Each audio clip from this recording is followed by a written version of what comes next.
Ok. Ce cours-là est dédié à la Refouach Shlema, la guérison complète et rapide de Moshe ben Arlet, Betor Koshach Olam en Israël.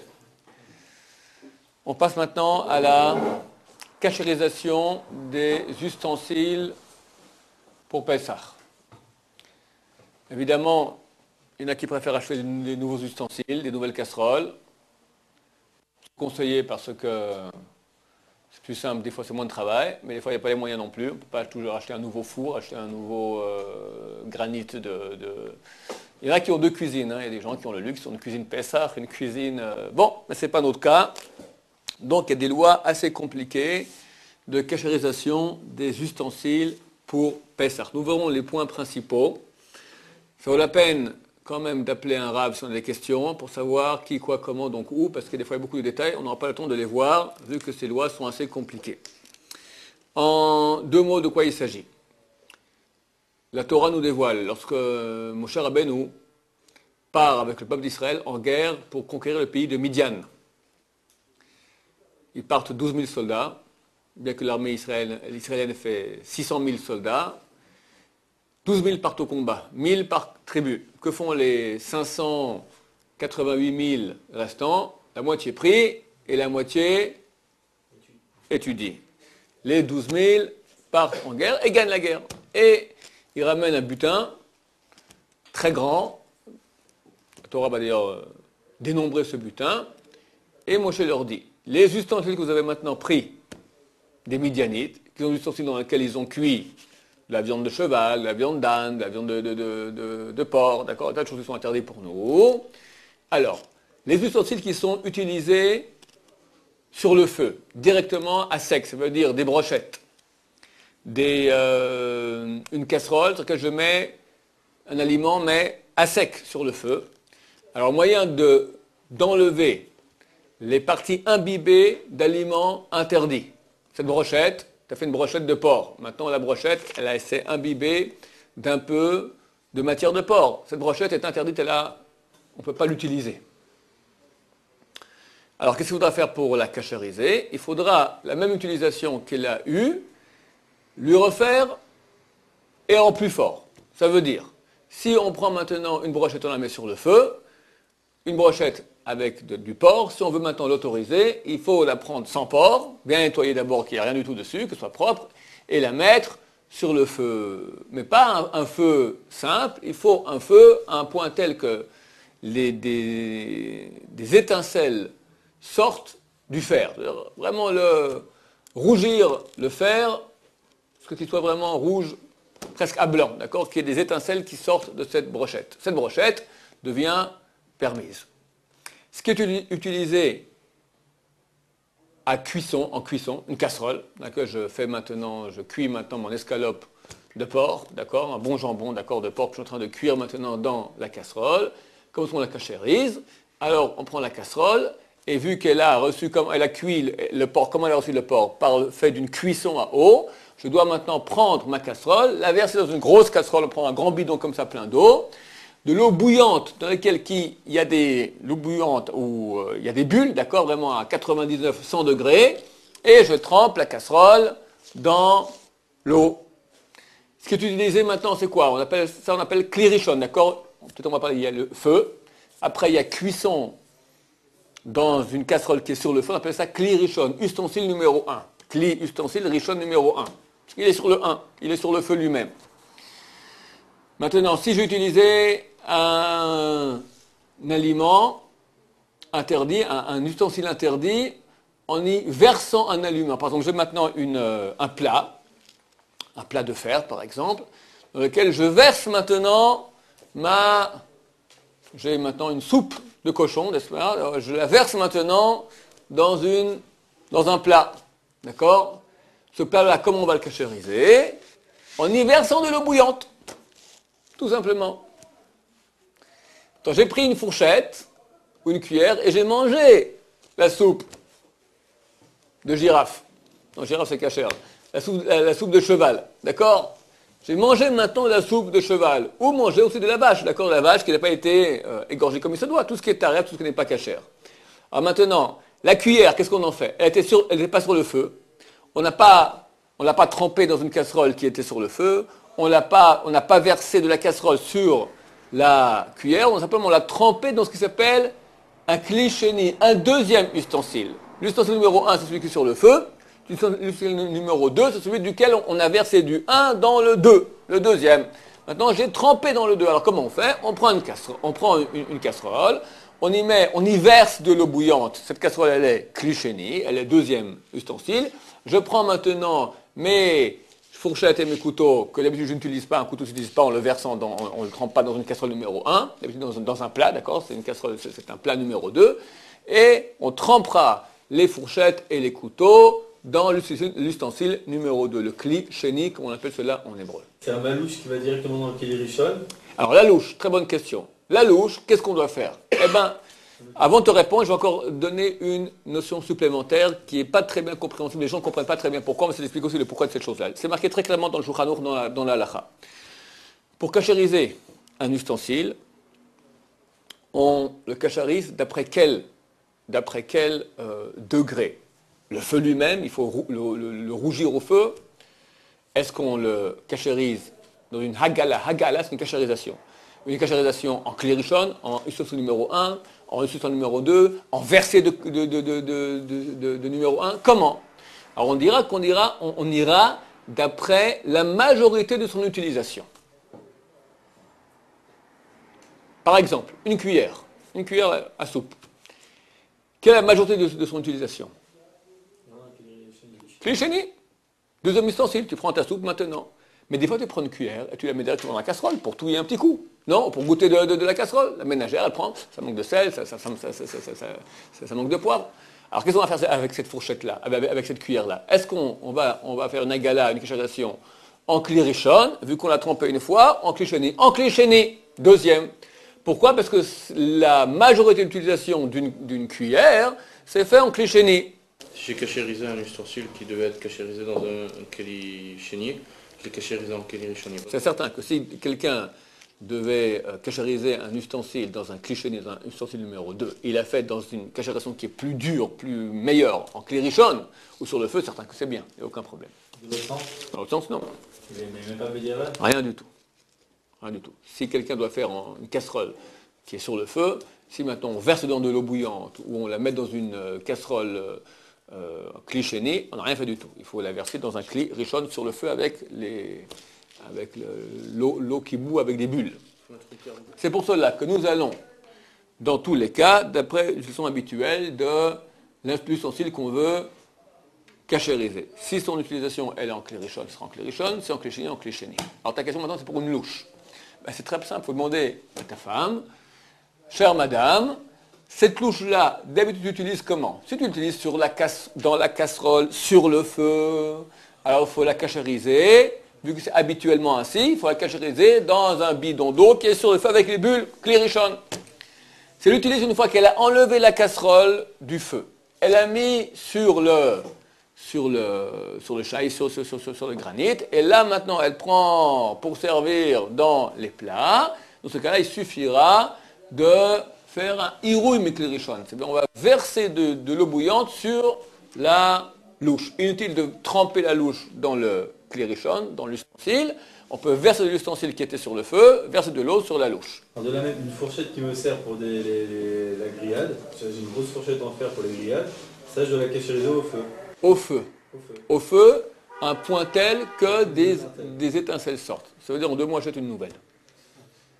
D'habitude, quand on prend un morceau de métal, un ustensile en métal, on le rougeoie jusqu'à ce qu'il y ait des étincelles qui sortent, on met à la poubelle après. D'accord? Donc là, ça vaut vraiment la peine de racheter d'autres ustensiles. Bon, avant de faire une cachérisation, il est nécessaire de nettoyer complètement l'aliment, l'ustensile de tout aliment. La hagala, la cachérisation dans l'eau bouillante, ne nettoie pas. Elle enlève ce qui est dedans. Mais s'il y a encore une couche d'aliments, par exemple dans les anses, dans les manches, je ne sais pas, dans les interstices. On a ici en Israël un temps, il y avait beaucoup de casseroles en aluminium, il y a des petits trous noirs partout. S'il y a de la saleté dedans, ça ne cachérise pas. La cachérisation se fait sur un ustensile qui est absolument, complètement propre. Donc auparavant, il faut bien nettoyer, enlever tous les caoutchoucs, dévisser les anses, tout bien, que tout soit bien propre comme il faut. on prend tout ça et on trempe dans la gala, dans la cachérisation. C'est quoi la différence entre les deux, entre Klishani et Klirishon? Klirishon, c'est de l'eau qui est sur le feu. Klishani, c'est un récipient dans lequel on a versé de l'eau qui était en Klirishon. On peut le remettre sur le feu, le cliché, on peut le remettre sur le feu si on veut maintenir l'eau bouillante, donc ça nettoie mieux. Ça ne change pas son statut. Le Klishani? Oui, le cliché, il n'est pas sur le feu. Moi, je mets de l'eau bouillante maintenant et l'eau, elle diminue petit à petit. Alors, Tant qu'elle est bouillante, je peux le remettre sur le feu. Tant qu'elle est chaude, c'est-à-dire elle fait 45 degrés, c'est valable. En tant que Klishani. Dans les Keli Rishon, il y a deux types de Keli Rishon. Il y a les Keli qui contiennent de l'eau et les Keli qui directement ils sont sur le feu et ça... Ça, c'est Kli Rishon, on appelle ça toujours, c'est un Kli dans lequel tu as de l'eau qui bout. Sur le feu, c'est encore plus haut. Alors on va y arriver lentement. Maintenant, en général, on va faire tous les sortes d'ustensiles rapidement. Après qu'on a trempé dans l'eau chaude, il faut laisser un minimum de temps dans l'eau chaude, pas trop vite. Un minimum de temps, on va dire 3-4 secondes, d'accord? Après on sort, on met dans l'eau froide. Nécessaire aussi, d'après la halakha, de tremper aussi directement dans l'eau froide. Si on a un ustensile qui est trop grand, tu as un beau plat de Pessar qui est grand comme ça, d'accord? La casserole est haute comme ça, la casserole dans laquelle tu fais la cachérisation. Alors qu'est-ce que tu peux faire? Tu trempes une partie, tu sors, tu trempes l'autre partie. Il n'y a pas de problème. Tu mets à l'envers, tu trempes chaque partie. Ok? Donc tout est trempé, ça va, pas besoin de faire tout d'un coup. Maintenant, on va y voir un peu quelle sorte de kelim doit, comment on cachérise, quelle sorte d'ustensile. Keli, d'accord, c'est ustensile. Il y a beaucoup de mots culturels à moitié en hébreu. Je répète un peu la terminologie. Keli, c'est ustensile. Keli Rishon, premier ustensile, c'est un ustensile d'eau qui est sur le feu. Irouille mikli Rishon, c'est versement. On verse depuis un kli Rishon. Je prends maintenant une fourchette, je verse dessus depuis un kli Rishon, un kli qui était sur le feu. Kli Sheni, c'est un ustensile dans lequel on a versé du kli Rishon. Un plat dans lequel maintenant il y a la soupe. D'accord? La soupe était dans la casserole, je versais la soupe dans le plat. Le plat maintenant on dit qu'il est kli Sheni. Si je prends maintenant une cuillère et je la trempe dans un kli Rishon, on va dire que c'est un kli Sheni la cuillère. Non, c'est un kli Rishon. Quand tu prends une cuillère, tu trembles en kli Sheni, c'est un kli Sheni. Ok. La Torah nous dira dans cette histoire de conquête de Midian que Moshe dit tout ce qui était dans le feu passe par le feu, tout ce qui est dans l'eau, tout ce qui est fait de poterie, c'est de la terre, de l'argile qu'on prend et qu'on cuit au four, on le casse. La Torah a témoigné que la poterie, quand elle est imbibée, on ne peut jamais en sortir ce qui était imbibé. Donc, tout ce qui est fait de céramique, poterie, porcelaine, est utilisable si c'est utilisé en Hametz, et utilisable pendant Pessah. Normalement, c'est imbibé que si on y a mis quelque chose de chaud. Néanmoins, à cause de la Khumra, la gravité de Pessah, la coutume, et comme ça écrit le Shulchan Aruch, la coutume est que même un ustensile de poterie qu'on utilisait à froid, tu as un beau plat de poterie comme ça, chinois, dans lequel tu mets les pistaches. Le pistache, il y a du sel. Le sel, il est collé avec de la farine. D'accord? Même si tu nettoies avec de l'ammoniac, tu nettoies bien maintenant ton vasming, la coutume est terminée.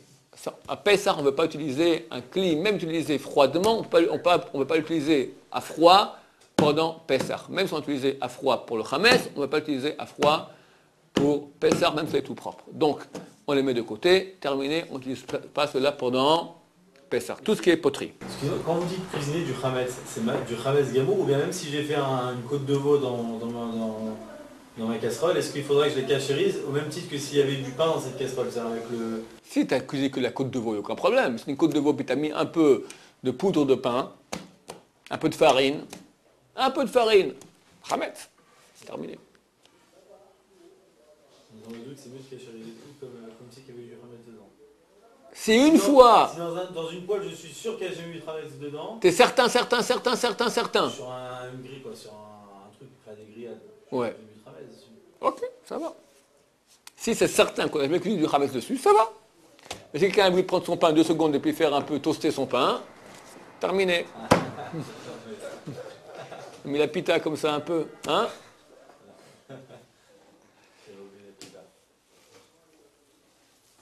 Le four. Le four, toute ménagère a fait une fois du pain, des gâteaux, quelque chose. Donc, il a absorbé du Hametz. Si on aurait dit que la halakha c'est eterabala, que le chametz qui a été absorbé, c'est à l'état d'une chose qui est permise, on serait suffi de chauffer le four à 150 degrés, une demi-heure, ça suffit. Tu nettoies, tu nettoies bien tout ton four, qu'il n'y ait pas de traces de chametz. Après, tu chauffes pendant une demi-heure, 150 degrés, le four, il est permis, tu peux faire tes matzot dedans. Mais la halakha est qu'on considère que c'est Issour Abala, que le chametz est considéré comme une chose interdite. Donc dans ce cas-là, il faut prendre un chalumeau. Et toutes les parois du four, les passer au chalumeau jusqu'à ce qu'il y ait des étincelles qui sortent. Ça veut dire que ton four, tu peux jeter à la poubelle. Donc la pyrolyse est insuffisante. Il faut prendre le four et le fermer avec une corde, avec du papier adhésif, inutilisable pendant Pessah. C'est pas une chouma, c'est comme ça la halakha. Il y a certains avis, aujourd'hui encore, de rabbanim qui disent, il suffit de chauffer pendant une demi-heure, bien nettoyer, chauffer pendant une demi-heure et pyrolyse, ça suffit. La halakha pour nous n'est pas comme cela. Celui qui veut compter sur ces rabbins-là, alors qu'il compte sur eux, mais nous, il y aura un problème aussi au niveau même de se nourrir, de manger des plats qui ont été cuisinés là-dedans. Parce qu'il semble assez clair dans la halakha que Maran Shulchan Aruch considère que c'est Issour Abala, que le chametz, il dit très clairement, Shulchan Aruch, c'est une des premières halakhot dans les lois de Haggalah, qui dit que des brochettes qui ont été faites en chametz, il faut les chauffer au feu jusqu'à ce qu'il y ait des étincelles qui sortent. Il n'y a aucune différence entre une brochette et un four. Les deux, c'est le feu à sec.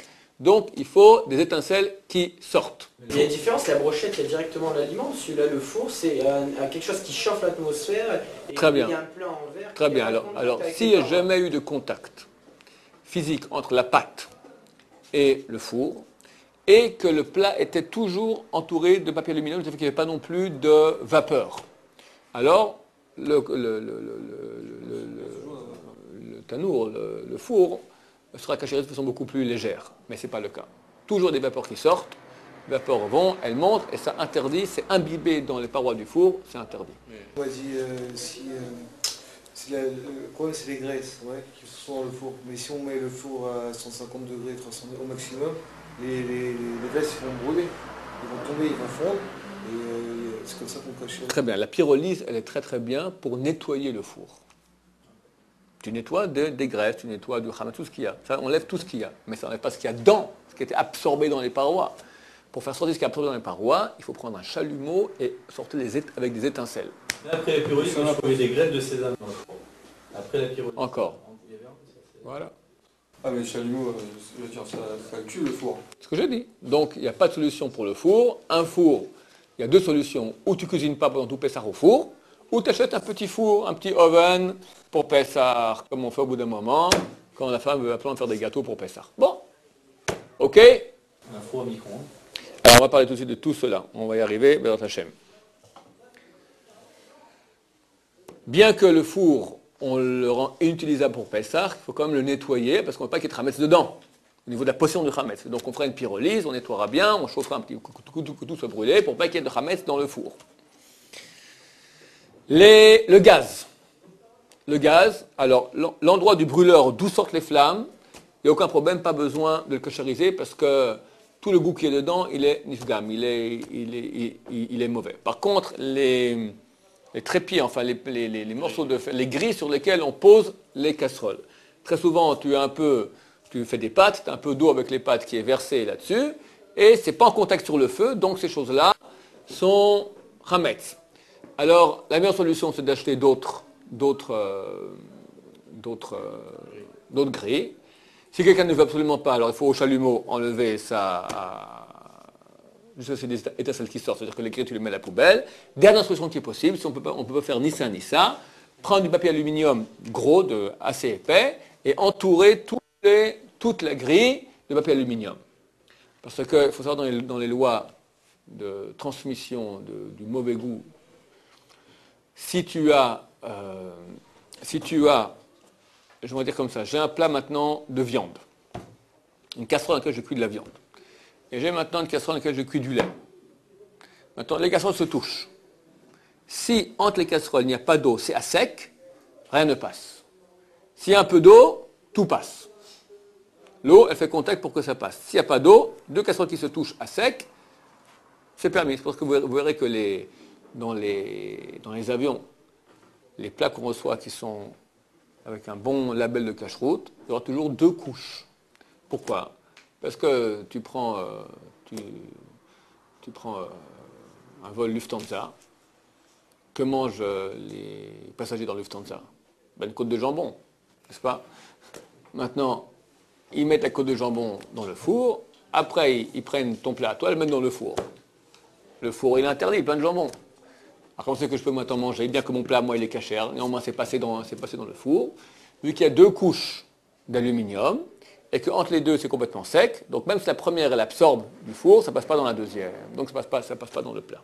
Le problème est que des fois, il y a un peu d'humidité qui sort, et il y a un peu d'eau qui rentre entre les 2 couches d'aluminium. Là, ça devient un problème un peu plus grave. Quoi qu'il en soit au niveau de la théorie, comme j'ai dit maintenant, si on a 2 choses qui sont sèches, ça ne passe pas. Donc si maintenant il y a du chametz qui est imbibé dans la grille, si je mets maintenant de l'aluminium dessus, alors vu qu'il n'y a pas d'eau, c'est à sec entre la grille, le morceau de grille et l'aluminium, c'est à sec, donc il n'y aura pas de passage du chametz hors de l'aluminium. Donc pour Pessah, ça ira. Après, là aussi, les espèces de petites capsules noires qui sont sur le gaz, qui sont sur le feu. Le brûleur lui-même, d'où sortent les flammes, ça, il n'y a aucun problème parce que c'est tout le bout de chametz qui est dedans, il est brûlé déjà, il est nifigam, il a un mauvais goût. Maintenant, la partie du gaz blanche, sur laquelle on met la grille. Alors, vu qu'on n'a pas pu de mettre des plats dessus, normalement, il n'y a même pas besoin de cachériser. Mais le minhag, la coutume quand même, est de mettre le papier aluminium aussi dans cette région-là, pour qu'on soit vraiment certain qu'il n'y ait pas de problème. Là aussi, ceux qui peuvent s'acheter un petit gaz pour la fête de Pessah, ça vaut la peine, comme ça, on évite des problèmes. Encore une fois, ça c'est en général, si on peut acheter tout en neuf, garder en Pessah, si possible, c'est bien. Sinon, au cours des années, chaque année, on achète un petit truc en plus, comme ça, pour le moment, on a une batterie de casseroles tout aussi importante à Pessah que ce qu'on a en non-Pessah. La plaque chauffante de Shabbat, que l'on met la daf traditionnelle, ou le pain. Des fois, on pose le pain dessus, ou bien il y a un peu de daf qui coule, donc il n'y a rien à faire. Ou on achète une nouvelle, ou on la nettoie comme il faut bien, on la recouvre d'aluminium. Chaque fois que je dis qu'on recouvre d'aluminium, c'est un aluminium qui ne sera pas déchiré durant la fête. Un aluminium solide, bien, qui tient bien. On met 2 couches pour qu'elle soit vraiment bien solide. Dans ce cas-là, ça ira. Faire chauffer une demi-heure aussi, un truc comme ça. Oui. Nettoyer, faire chauffer une petite demi-heure et mettre un papier aluminium dessus. Un chauffe-eau. Pour Shabbat, par exemple. C'est comme ça qu'on appelle un chauffe-eau. Un kumkum, d'accord? Un doudmaïm. Des fois, on prend du pain, on met dessus des bourrekas, comme ça, pour les chauffer. Alors, si chaque fois qu'on a utilisé le kumkum d'eau pour chauffer du bourrekas ou du pain, on a mis le pain et le bourrekas sur une assiette, donc il n'y avait pas de contact mouillé, c'était le couvercle du kumkum plus une assiette, donc sec, et le pain, donc le kumkum est kasher le Pessah. Rien besoin de cachériser. Si une seule fois on a mis du pain directement sur le kumkum, alors là, déjà, il faut cachériser tout le kumkum, pas seulement le couvercle, parce qu'avec les vapeurs, donc tout le chametz, il passe dans tout le kumkum, il faut le cachériser entièrement. Si on a utilisé avec une assiette, mais comme dans le kumkum, il y a des petits trous dans le couvercle, ça ne va plus. Pourquoi? Parce que les vapeurs vont dans l'assiette, donc de nouveau, il n'y a pas 2 couches à sec, il y a une seule couche à sec, ça transmet, et il faut cachériser le kumkum. Comment cachériser le kumkum? Eh bien, on le trempe dans l'eau bouillante. Il est électrique. S'il est électrique, il est mort. Comme c'est électrique. Je ne sais pas si électrique il est mort. Il y a des fois des coucous qu'on trempe dans l'eau. Après, tu les mets 3 jours ici en Israël au soleil. Toute l'eau, sans le mettre au contact, toute l'eau, elle s'évapore et le coucou, il fonctionne. C'est risqué, alors on ne fait pas. Un autre kumkum. On avait dit que tous les ustensiles qu'on utilise en klérichon, il faut les cachériser en klérichon, klishini, klishini. Qu'est-ce qui se passe maintenant? Une chose que j'utilise en klishini, par exemple une assiette de métal, on va dire, mais j'ai posé dessus un steak, ou du riz, ou des petits pois. Il y a un doute dans la halakha, on appelle cela chumrat gouche, problème du gouche. Gouche, c'est une chose qui est compacte. Pourquoi un kli sheni, un deuxième ustensile, il est moins grave qu'un premier ustensile? L'ustensile qui est sur le feu, il est très très chaud. L'ustensile numéro 2, l'aliment qui est dedans est moins chaud. Tu as du porc maintenant sur la casserole, ça va être absorbé beaucoup plus fort parce que c'est chaud. La soupe de porc que tu mets maintenant dans ton plat, ça va aussi être imbibé, mais moins parce que le plat, il est moins chaud. Pourquoi? Parce que les parois du plat refroidissent l'aliment. N'est-ce pas? La raison, on a un Shabbat, on sait que Kli Rishon Mevachel, tu ne peux pas, si tu mets, je sais pas moi, un morceau de carotte que tu jettes maintenant dans la daf pendant Shabbat, qui est sur la plata, sur la plaque chauffante, tu sauras qu'un interdit de cuisson à Shabbat, parce que le Kli Rishon, l'ustensile qui est sur le feu, il cuit. Si par contre tu prends un morceau de carotte crue et tu jettes maintenant dans le Kli Sheni, dans une soupe qu'on a versée de Kli Rishon en Kli Sheni, la carotte ne sera pas cuite et elle est permise.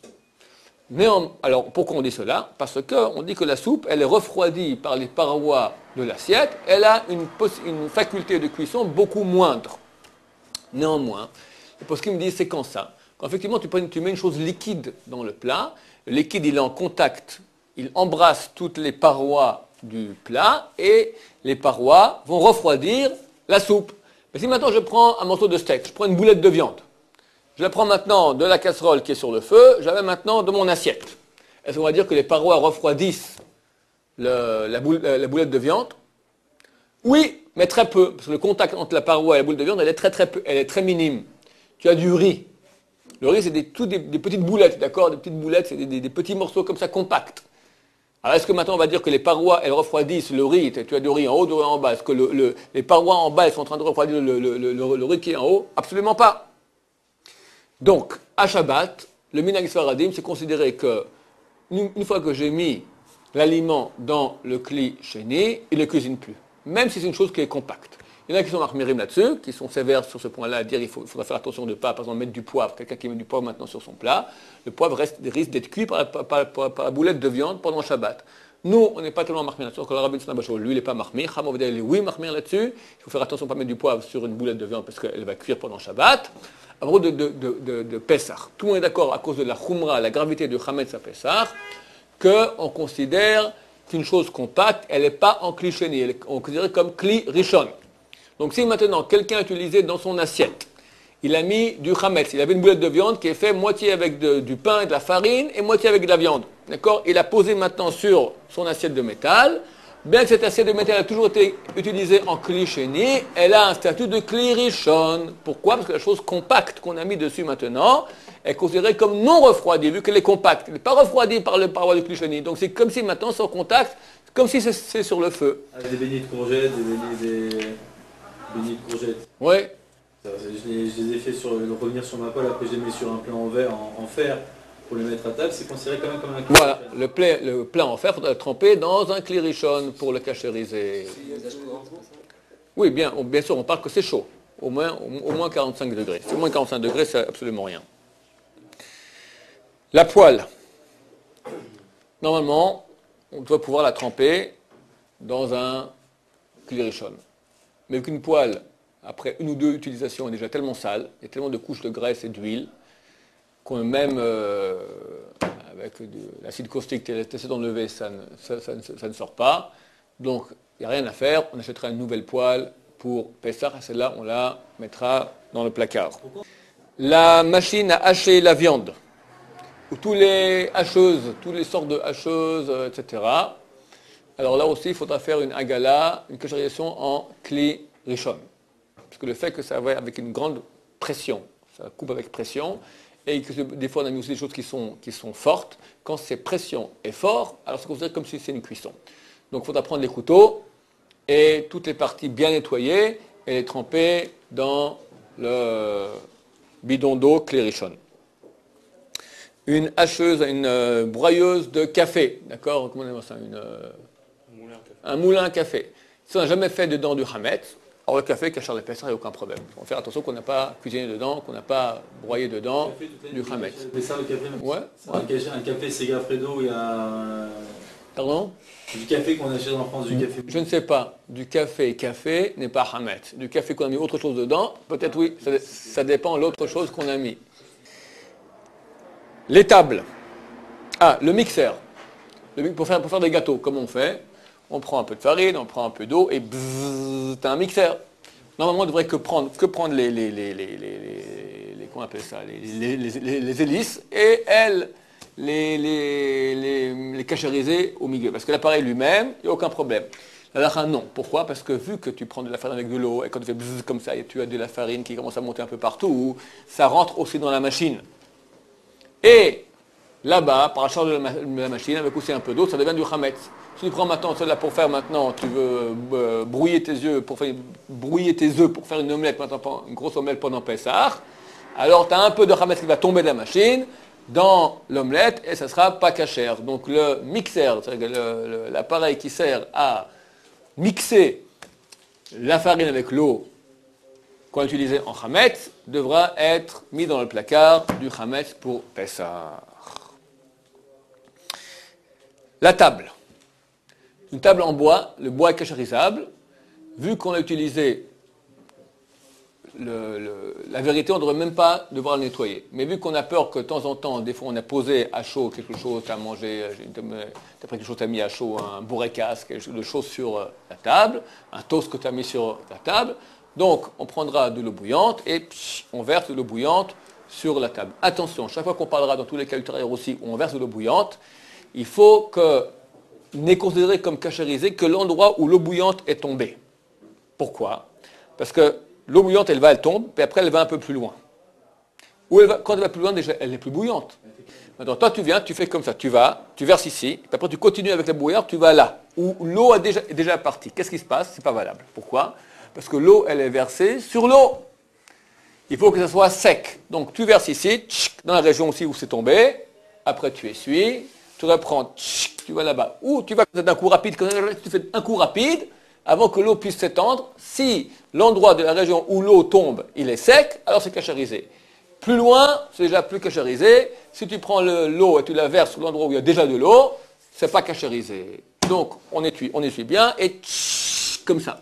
Une table en verre, c'est comme une table en bois. Alors lentement, ça c'est pour le bois. Maintenant, si c'est une table qui est en bois cérusé de noyer, et tu prends maintenant d'accord, il n'y a rien à faire. De même, format ICA, c'est, je ne sais pas comment on appelle ça en français, d'accord, du faux bois, du format ICA, toutes ces choses-là, ou si tu vas prendre maintenant l'eau bouillante, ta table, elle va être complètement KO, alors une chose beaucoup plus simple, tu nettoies bien la table, qu'elle soit bien propre, tu mets une nappe, si possible que tu scotches un peu ici dans les pieds, ou un linoléum, ou un morceau de plastique, une nappe normale, et ça sera tout le Pessah, et c'est complètement caché, comme nous faisons chez nous à la maison, il n'y a aucun problème.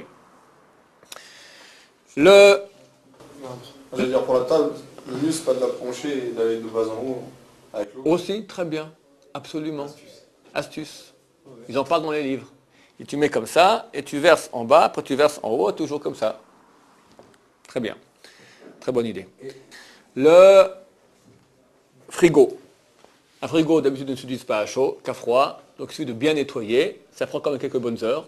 Parce que là, c'est là où on pose les aliments. Donc, on ne peut pas qu'il y ait un reste de millimètre pour bien voir dans tous les joints, etc. Qu'il n'y ait pas une petite miette de chametz. Idem dans le freezer. Il suffit de nettoyer bien. Pas besoin de cachériser par un moyen de chaleur. Le plan de travail, le granit, le marbre, comme on l'appelle ici en Israël. D'accord? Pour nous, Sfaradim de nouveau. Il suffit de verser de l'eau bouillante. De nouveau, tu nettoies très très bien. Tu regardes qu'il soit bien, qu'il n'y ait aucune saleté, parce que là, ce qu'on va travailler, tu verses de l'eau bouillante, ça suffit. Il y en a qui préfèrent faire plus. C'est une khumra, c'est pas obligatoire, de mettre sur le plan de travail ou du linoléum ou de l'aluminium épais qu'on met. On peut le faire, beaucoup le font. T'avoir bracha. Mais du point de vue de la loi stricte, tu n'auras même pas besoin de faire l'eau bouillante. Parce qu'on n'utilise pas le marbre à chaud. C'est très rare, d'accord? C'est bon, on a, vu que c'est la khumra de Pessah, etc., donc la coutume est quand même mettre un peu d'eau bouillante sur le marbre, et comme ça, c'est suffisant. Alors, ça nous amène maintenant au kior. Le kior, c'est donc comment on appelle ça? Le lavabo, qui, en majorité du temps, dernièrement, on les fait en aérostat en acier, mais durant des siècles, tout le lavabo était fait de poterie. Idem, un plan de travail qui est fait de poterie. Là, il n'y a absolument rien à faire. Tu nettoies comme tu peux. C'est bien aussi de verser de l'eau bouillante directement. Et tu recouvres. Alors, ça suffit. Maintenant, si tu veux en plus, pour faire mieux, tu recouvres d'aluminium, comme j'ai dit. Il n'y a aucune différence. Pardon? Des bassines. Alors aussi, le kior, d'accord. Si tu veux, du point de vue de la loi stricte, il suffit de nettoyer bien, verser un peu d'eau bouillante, ça suffit. Tu veux faire mieux, tu mets une bassine de plastique. Mais c'est pas obligatoire. Tu as dit que l'argile c'était un cachérisé. C'est juste. Mais maintenant, est-ce qu'il y a une chance maintenant qu'il y a un interdit qui sort de là-dedans? Si l'assiette brûlante elle est dedans, on la met pour faire la vaisselle. Qu'est-ce qui s'est passé? Mais je sais pas, Au pire des cas. J'ai vidé mon plat de pâtes bouillantes, j'ai vidé l'eau, il y a des pâtes qui sont tombées dans le... Très bien, donc c'était imbibé. Maintenant, il faudrait que tu verses maintenant ta soupe. Tu as pris ta casserole de soupe maintenant, tu l'as versée dans la casserole, et tu vas manger ta soupe tu as versé la casserole dans le lavabo, tu vas manger maintenant dans le lavabo. Alors, pour les cas extrêmes, que peut-être maintenant dans mon lavabo, je vais utiliser comme tu dis, j'ai versé de la soupe, et j'ai trempé maintenant la casserole dans la soupe, ça on dira, la cachérisation se fait uniquement rov tashmicho, l'utilisation habituelle. On ne mange pas nos soupes dans nos lavabos. Donc du point de vue... J'ai pris ma marmite qui était sur le feu et je l'ai posée sur le lavabo où il y avait de l'eau. L'eau froide.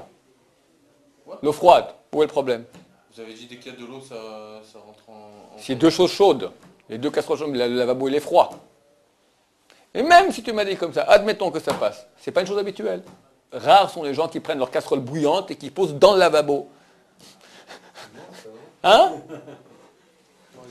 C'est pas l'utilisation habituelle, c'est qu'on met nos casseroles, on met nos choses, après on ouvre le robinet, on nettoie. Ça sert à ça un lavabo. C'est pas à mettre maintenant nos casseroles avec le plat bouillant, tu le poses dessus.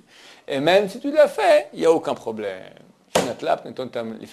Au niveau de la cachérisation, un lavabo n'a pas besoin d'être cachérisé.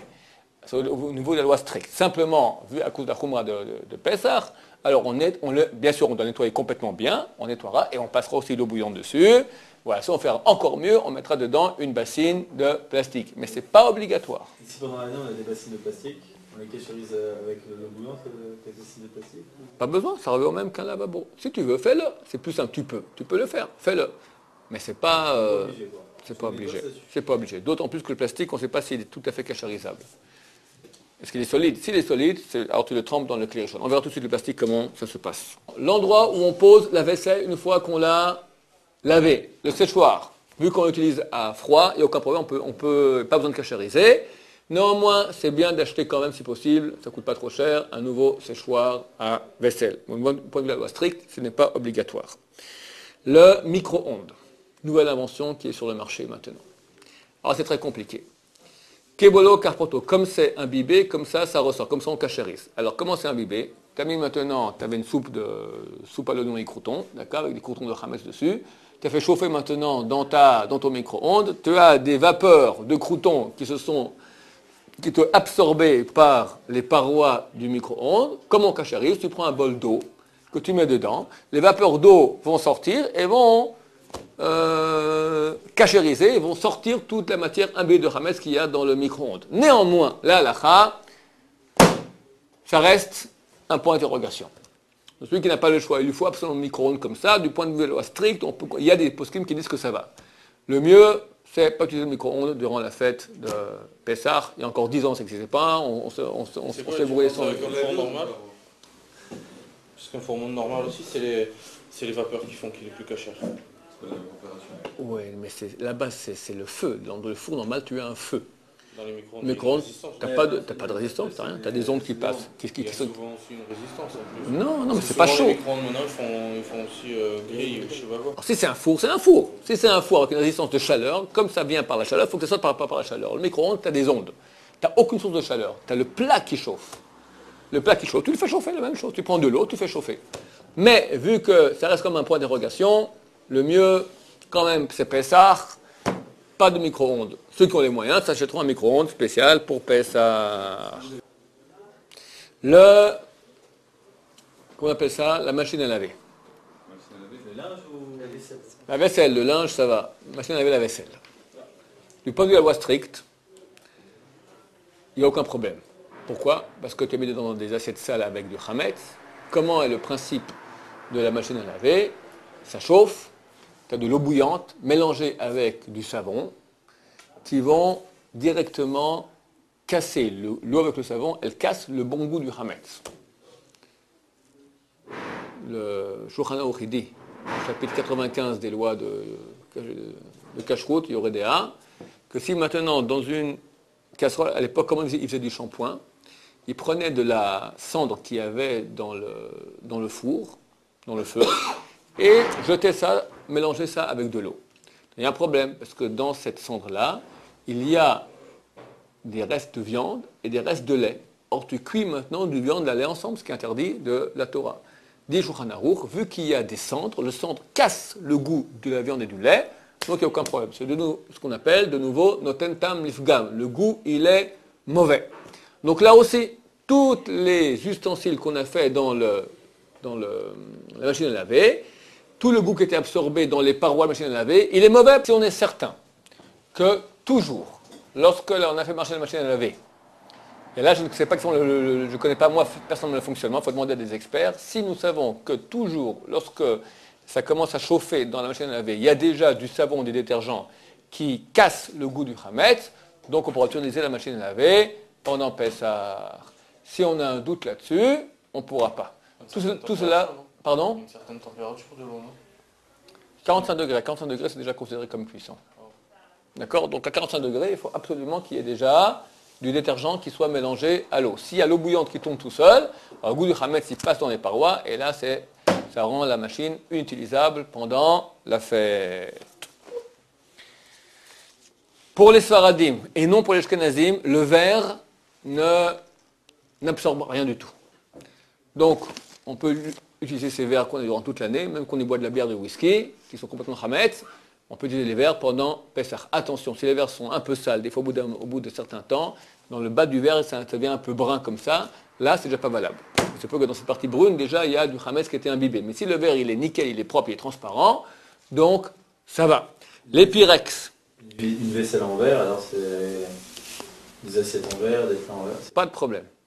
Il faut bien nettoyer, qu'il n'y ait pas de chametz, si c'est propre, même pas besoin de cachériser. Tu le prends comme ça, et tu manges. Et tu n'invites pas un Ashkenaz chez toi à la maison. Parce que pour lui, le verre, pour l'Ashkenazim, c'est considéré, vu que c'est fait comment le verre? C'est fait avec de la terre, avec du sable, considéré comme du kheres, comme de la poterie. Donc c'est incachérisable.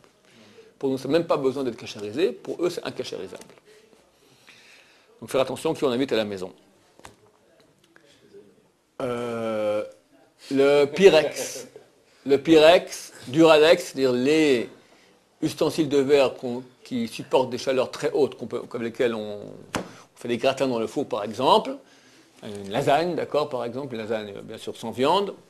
Alors, du point de vue de la loi stricte, c'est comme le verre, pas besoin de cachériser. Néanmoins, on évitera d'utiliser cela en kli rishon. On pourrait utiliser un pyrex pour y mettre en kli sheni ou quoi que ce soit, mais en kli rishon, on évitera quand même pendant la fête de Pessah.